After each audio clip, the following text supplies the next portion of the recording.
If you thought world peace was the biggest headline, think again. U.S. President Donald Trump has found a new global emergency, and it's sitting right on top of his head. After Time magazine featured him on its cover for brokering the Gaza ceasefire, Trump isn't celebrating. Instead, he's furious about his missing hair. What started as a diplomatic win has now turned into a hair affair. Here's more. Move over, Middle East peace. There's a new international crisis brewing, and it's hovering somewhere above Donald Trump's head. The U.S. president, fresh from brokering a Gaza ceasefire that earned him rare bipartisan applause and even a glowing Time magazine feature, has shifted his diplomatic energies to a far graver issue: his missing hair. On October 14th, at the decidedly presidential hour of 1:36 a.m., Trump logged into Truth Social and blasted Time magazine. His complaint: the publication's November 10th cover, which hailed his Gaza peace efforts as his triumph, apparently made his famous mane vanish.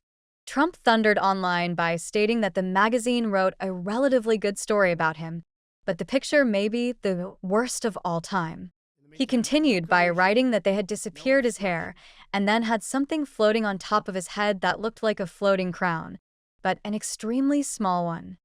Yes, in a week where global leaders praised Trump for securing peace in Gaza, the president was busy pondering why his crowning glory looked more like a malfunctioning halo.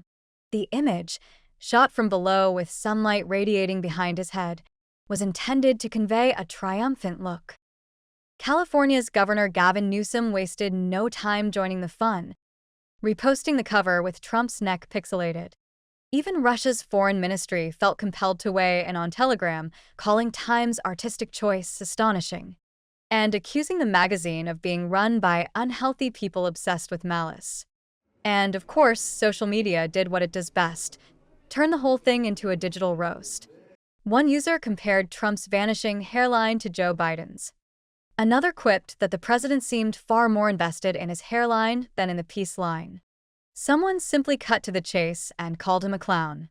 And a particularly savage commenter observed that while Trump may have secured peace in the Middle East, he's clearly losing the war on hair one strand at a time.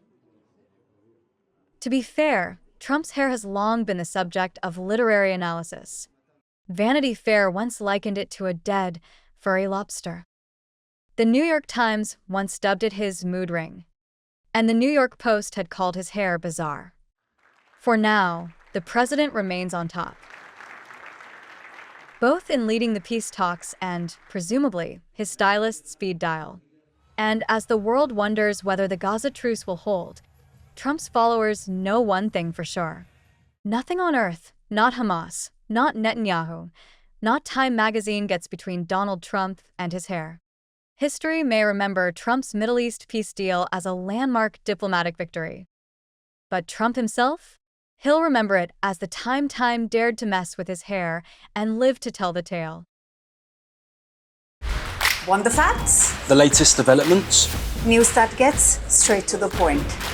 Well, we've got all three just for you. This is Firstpost Live, a brand new show, your window into what really matters. Don't miss it.